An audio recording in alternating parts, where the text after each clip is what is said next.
The Colts are a bit under the weather right now, but we're going to see what we can suggest to make them get a little better. Let's get to it.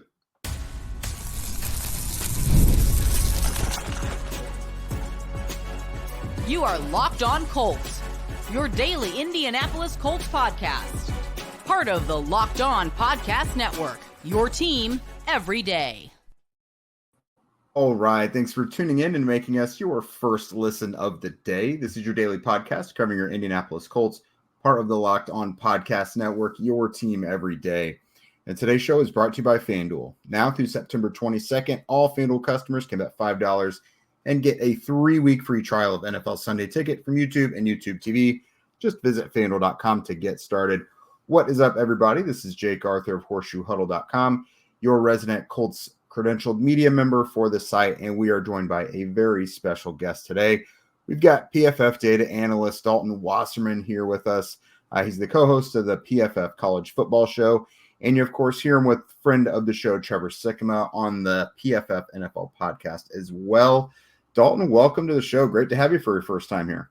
Yeah, how's it going, Jake? Fantastic. Thank you. Thank you for having me on, man. It's just always good to talk ball. We had another wild week of football on both the college and NFL side, so there's a lot to talk about for sure. Yeah, so probably maybe a bummer for you to have to talk about a team that looks like the Colts do right now. But just, kind of coming up first, at least locally, they're 0-2, but we didn't expect it to look like this. You expect maybe a loss opening week to CJ Stroud and then week 2 to Jordan Love, but it wasn't even Jordan Love week 2. But this looks ugly. So if you wouldn't mind, tell us just what your expectations for the Colts were going into the season, and then what's kind of your overview of what's going on with them right now.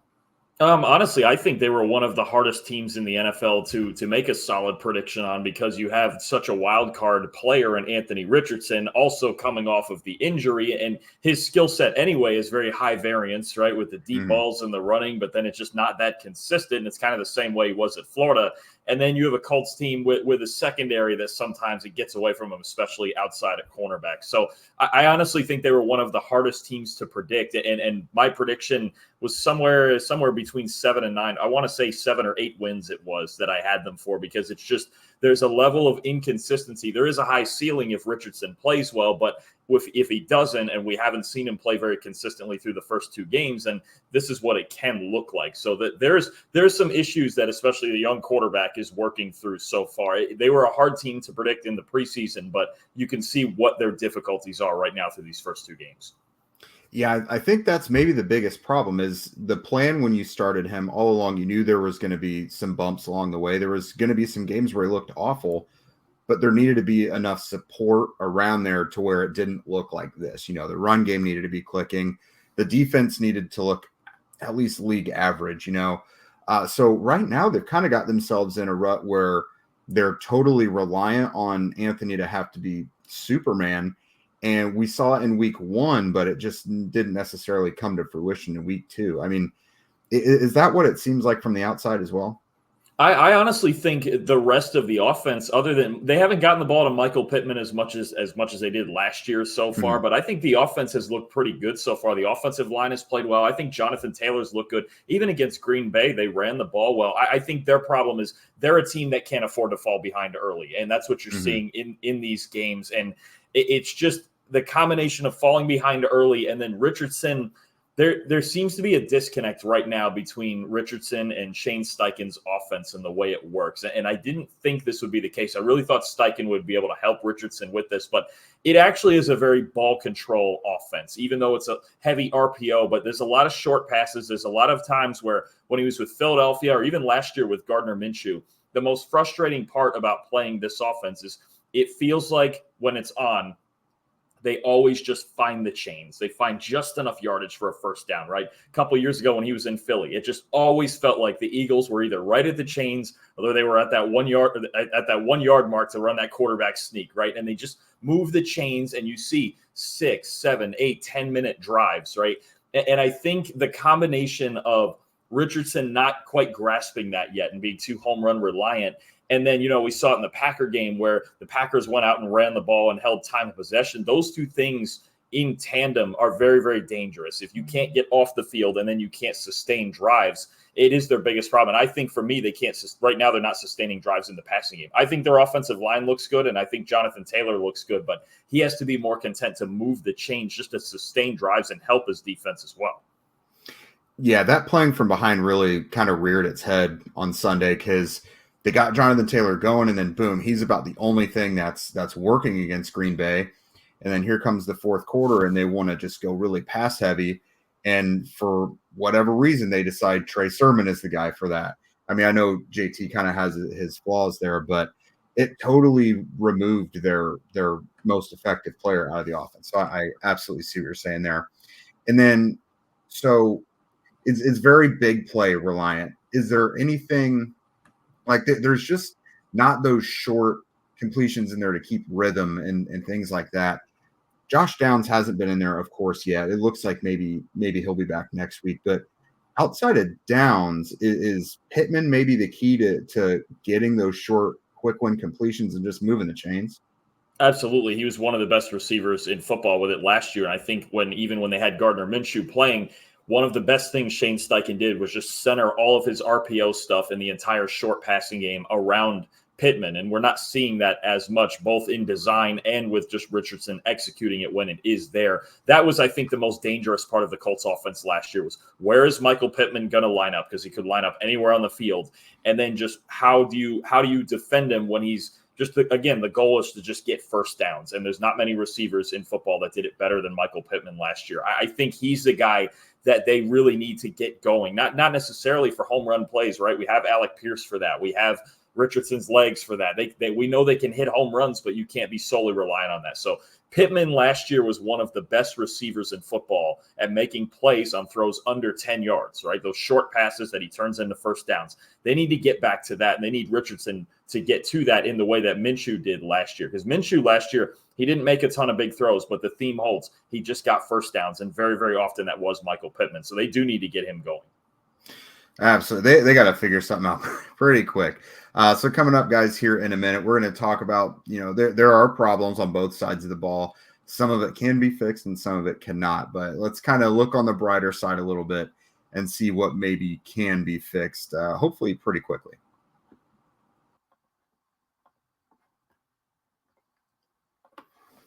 When you are hiring for your small business, you want to find quality professionals who are right for the role. And that's why you got to check out LinkedIn Jobs, which has the tools to help find the right professionals for your team faster and for free. LinkedIn isn't just a job board either. They actually help hire professionals who you can't find anywhere else, even those who aren't actively searching for a new job but might be open to the perfect role. In a given month, over 70% of LinkedIn users don't even visit other leading job sites. So if you're not looking on LinkedIn, then you're probably looking in the wrong place.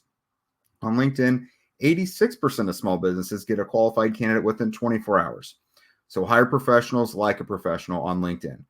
Post your job for free at linkedin.com/lockedonnfl. That's linkedin.com/lockedonnfl to post your job for free. Terms and conditions apply. And very excited to tell you about our friends over at Game Time as well, because even though the summer is coming to a close, there's still plenty of memories to make with some live events out there. I mentioned recently I went to Post Malone last week. Crazy busy, huge event, but there's so many other things coming up. A lot of the indoor venues like the Mura and Hi-Fi places like that. They're going to have some more concerts coming up throughout the fall. I know Evan Horner, I'm going to that in December. My wife is going to Taylor Swift over at Lucas Oil. So there's a lot of stuff you can do. The lowest price guarantee on Game Time will credit you 110% of the difference if you find better tickets for that event in the same area. Somewhere else, they're going to give you 110% of that difference because they're so confident they've got the best deal.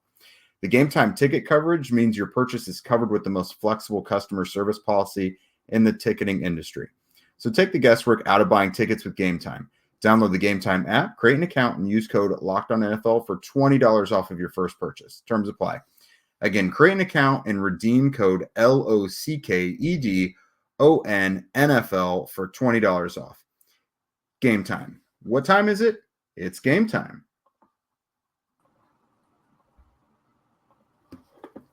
All right, we are back, and let's talk about some things that the Colts can actually improve upon and fix. Obviously, getting some guys back from injury will help. Josh Downs, that'll help. DeForest Buckner, we don't know how long he's going to be out. Julian Blackmon, hopefully he's back out. So you can't make guys return easily, but whether it's schematics or just, fitting some wrinkles into the scheme, both offense and defense, Dalton, what are some things you're seeing where you're like, God, if they can just do this, then they'll probably have a little easier of a time?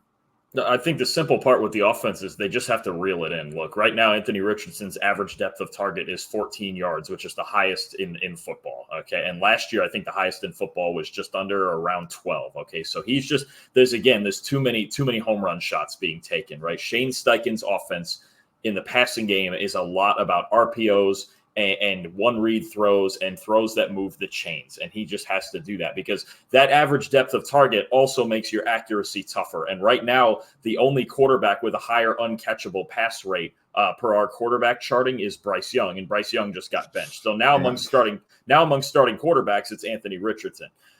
They need to find a way to reel him in, whether it's running the ball more and getting more on just easier stuff like bootlegs and just reel him in on offense, because the home run or bust thing is not going to work for them. He's not accurate enough in the underneath game to move the chains, right? They can't. You saw what happened against the Packers. It's exactly the offense, the time of possession difference, right? The Packers had the ball for 40 minutes and the Colts less than 20. The time of possession difference in that game was just as much on the offense as it was the defense. And I know the defense didn't play well, especially up front, but it's equal parts because they're not sustaining drives.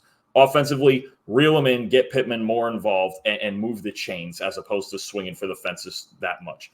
Defensively, they have had issues at corner other than Kenny Moore in the slot for a couple of years now. And with Juju Brents out for the season, it's a serious problem. It's the problem on this team that I'm not sure they can fix. But what they need to do is rush the passer better, right? Guys like Kwity Paye and Leatu Latu and even DeForest Buckner up front. This pass rush has been maybe the most underwhelming part of the team right now for me. They're just not getting home. Now, this past week, they only saw 14 pass attempts. I think only 18 or 19 dropbacks. It was going to be tough to rush the passer with little opportunity, and they were getting gashed in the run game. But even in the first game, there wasn't a ton of pressure on C.J. Stroud, and they're not getting home. And if they're not getting home, that's the one thing that worries me. The Colts don't have the cornerbacks right now to hold up against the elite receivers. You saw what Nico Collins did, and even Malik Willis completed 12 of his 14 passes. So the corner thing, I don't know that can be fixed, but they can. There's other parts of their defense that need to start playing better. Obviously, the run defense to put them in better situations, but I was expecting more out of this pass rush early in the season. Yeah, it's been kind of an issue, of course. Week one, I felt like it was fine. Their sole purpose was to rattle C.J. Stroud enough so that he didn't kill them. They were going to live if the run game did, and it turns out everything was kind of bad. Stroud, made enough of the opportune throws to get it going. But that time of possession is a trend now, too, because it was 40-20 in advantage of Houston as well. But looking at the offense again, just real quick. So obviously Josh Downs, their normal slot receiver, being in there, winning those quick matchups is great. But how important, and especially for Richardson's completion percentage and just establishing rhythm, how easily could they inject maybe some more like design screens in there? Not just like quick dump offs and panic moves, but actual design screens where there's blockers ahead, and whether it's Jonathan Taylor or if they love Trey Sermon or Tyler Goodson, one of those guys can just, kind of grind it out there.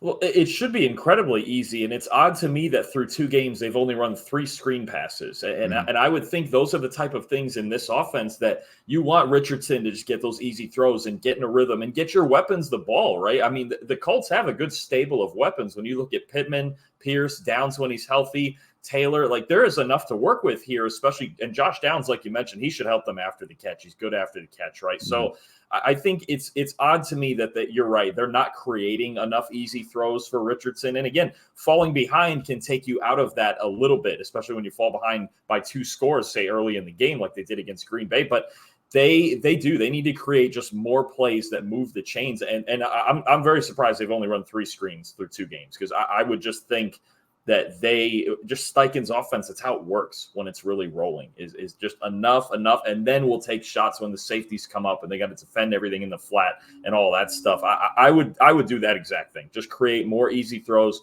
screens, and RPOs for Richardson.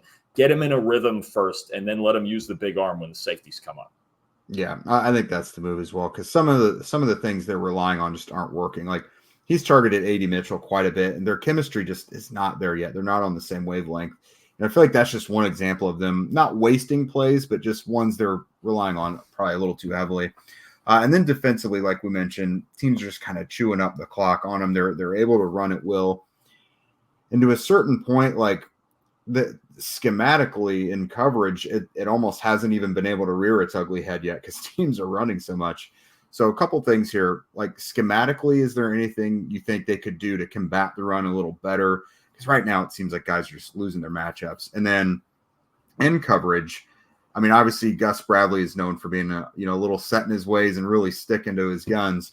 But is there anything you would tweak about a secondary that's kind of missing some bodies that you think they could, improve upon a little bit?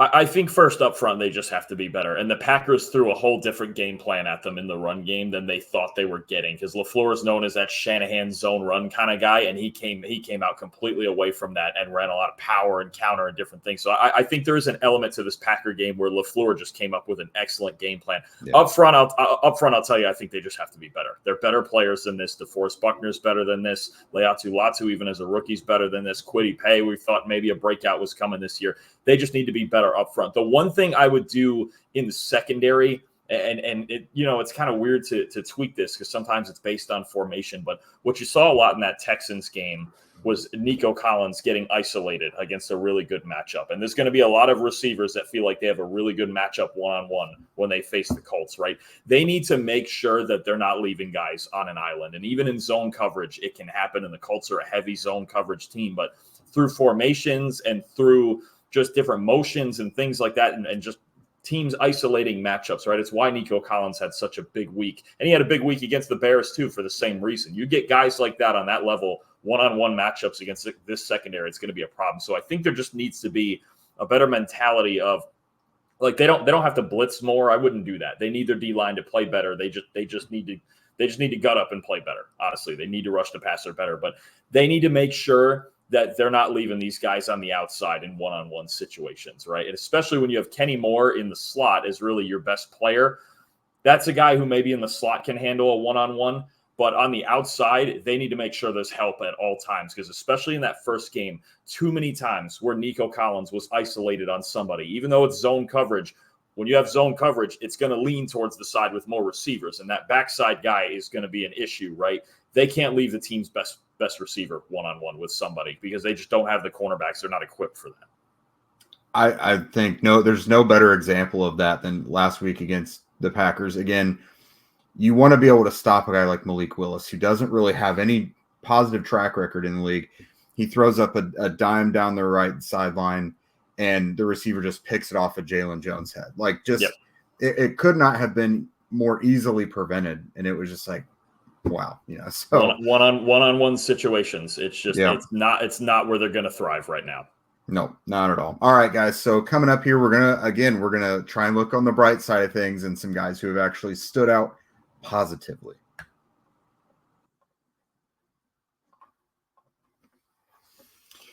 You guys have heard us talk a lot about FanDuel, America's #1 sportsbook. Well, we got something a little different for you. Now through September 22nd, all FanDuel customers can bet $5 and get a 3-week free trial of NFL Sunday Ticket from YouTube and YouTube TV.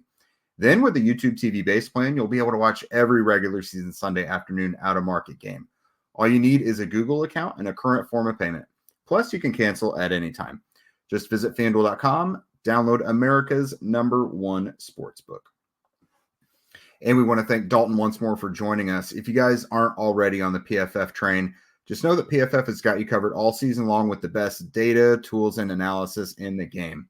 Sign up for PFF Plus today to unlock all of their famous player grades and premium stats. Push to the playoffs in your fantasy league with in-season tools and award-winning rankings from fantasy expert Nathan Yonke. And stay connected to the next generation of talent with the best NFL draft coverage on the planet. No matter what you're looking for, PFF Plus has what you need to make winning decisions all season long. Sign up for PFF Plus today for less than $10 per month. All right, let's close this thing out with some positive vibes. So, again, in general, 0-2, the offense is rough, the defense is rough, but there have been some rare bright spots, Dalton. So, When you look at this Colts team, it doesn't even have to be a surprise player at all, but like who has really stood out and said, okay, this is something that is going right for the Colts so far? I'm just going to give you actually the whole unit. Those 5 guys on their offensive line, even though it looks like they're struggling on offense and they're trying to find it with Richardson and everything else, those guys have been spectacular. That unit, they're the second best offensive line per our overall grades right now behind the Saints. And that front 5 of Ryman, Nelson, Kelly, Fries, and Smith, they have just been terrific. They're the sole reason, not the sole reason, but the biggest reason, I should say, that there can be an offensive turnaround, because it's when you have an offensive line that good, you just go, okay, we don't have to worry about the blocking. We don't have to worry about Richardson being under pressure or anything like that. We just need to get better in our execution at quarterback and at the skill spots, right? So that's the first part. Is this is back to being one of the best offensive lines in football so far through 2 weeks. And piggybacking off of that, Jonathan Taylor looks good, right? 5.4 yards per carry so far this year. That's really encouraging. If you said to anybody before the year, look, through a couple of weeks, you're going to have the second best offensive line in football and Taylor's ripping off 5.4 yards per carry, you would have thought the Colts were 2-0 instead of 0-2. Honestly, those that's the core of their team is those two things right there. I do like Alec Pierce catching some deep balls and making some things happen down the field. I think that's a good element to have in their offense. But the run game, they're going to win this. They're going to win games with their run game, with their offensive line, and they're pass protecting well too. Their offensive line, Jonathan Taylor, Richardson working off the run game. He's running for, I think, like 9 yards a carry or something like that, right? They're going to win with the run game. Their offensive line can allow them to do that, and then they just have to execute better around it. So that would be the biggest, because there's too many teams I look at in the league where I just go, their offensive line just doesn't give them a chance. Like teams like the Giants or the Jaguars, like there's certain teams in the league right now where I'm like, they can't block people, and it's not going to turn around. The Colts very much can. They have one of the best O-lines in the league, and that's my biggest reason for optimism. And so when you look at this thing, I think there's probably more confidence the offense can turn it around or get a little more consistent or better. The defense, I have real concerns for what's going to go on throughout the season because, again, there's injuries and guys who we knew before or we thought were pretty good or effective just are not showing up. And then, again, you've got the problems in the secondary. Do you think it's feasible for the Colts to just be a team that, like, gets through the season trying to win shootouts? No, I don't, because I don't think Richardson is equipped for that. I don't. I think the Colts are a team that needs to play better, especially down the middle of their defense where their talent is at safety, at linebacker, and on the inside, right? Grover Stewart, DeForest Buckner, and then you've got Franklin and Speed at linebacker. They have talent up the middle of their defense. Yes, they have issues at corner, but they need the rest of it to play better. They're not, I don't think, with their lack of cornerback play, like production, and Richardson being such a low percentage passer, they are not equipped to get in big shootouts like that, like they did with Houston in week 1. They would rather play a game at the pace that they just played with the Packers, but have it be the other way around, where they're the ones dominating on the ground and winning time of possession and doing all that, right? There is certainly, they need to reel it in on offense. This is not a team I would want playing in the 30s, because here's the other problem too, is Richardson through 2 games has 5 turnover-worthy plays, right? So at any point, he could miss a throw or throw into double coverage, and it could go the other way too, right? It's the kind of the baseball thing of like, you hit a home run or you strike out. That's kind of where Richardson's at right now, and it's very hard. I don't like the idea of putting games on his shoulders between falling behind or just getting in shootouts. I don't think that's where you want, because remember, he just made only his 6th career start, 7th? Yeah, 6. Yeah, he's still essentially a rookie, even though he's not on paper. So I don't think you want to put all that pressure on Richardson. They need to get first downs.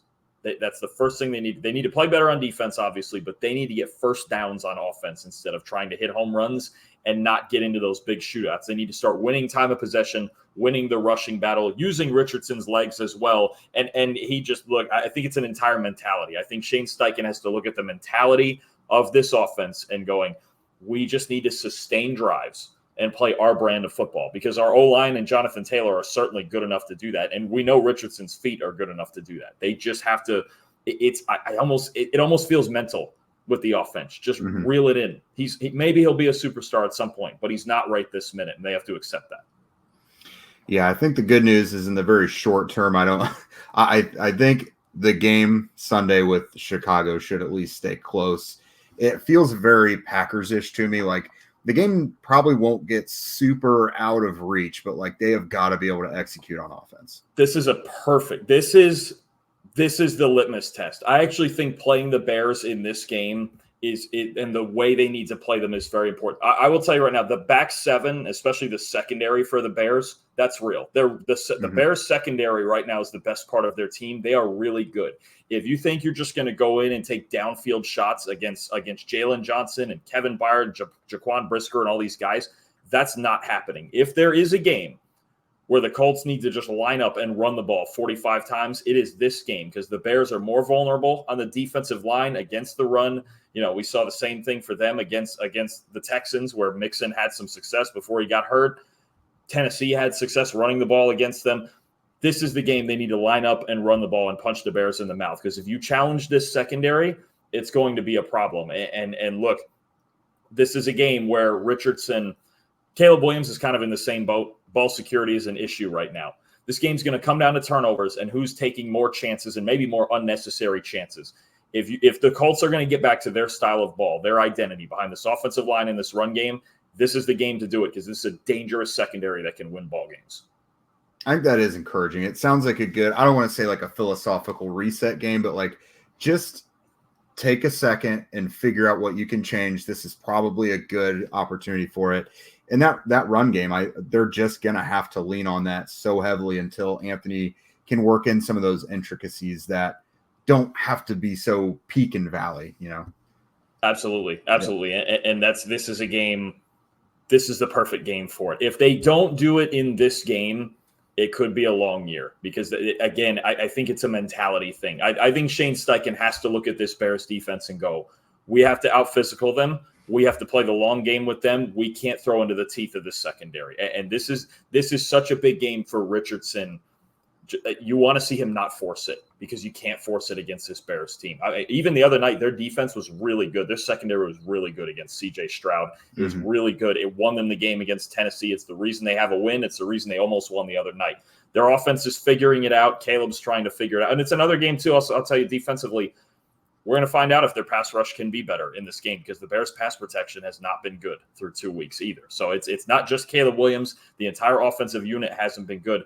Their front seven, the Colts front seven, has an opportunity to play better, and they have an opportunity to reset the mentality on offense in this game. Yeah, that's definitely good to hear because I don't know how much more fans can take of 0-3 is one thing, but being an ugly 0-3 is a completely other one. But thanks again to Dalton for joining us. You guys be sure to follow him at PFF_Dalton. Check him out on the PFF College Football Show as well as the PFF NFL podcast. And Dalton, what can we expect from you? What are you working on right now? Working on tonight, actually, for the College Football Show. We've got our preview of some of the biggest college football games this week. And then every week, Sunday is a college review. Monday is the NFL review with Trevor Sycamore. We go back through every single game played over the weekend. And Tuesdays are college previews. So you'll see me on there as well as all our written content on PFF.com. Absolutely. That's awesome. He's a great follow. If you don't already, please be sure to follow him. And thanks again, Dalton. Take care. Appreciate you.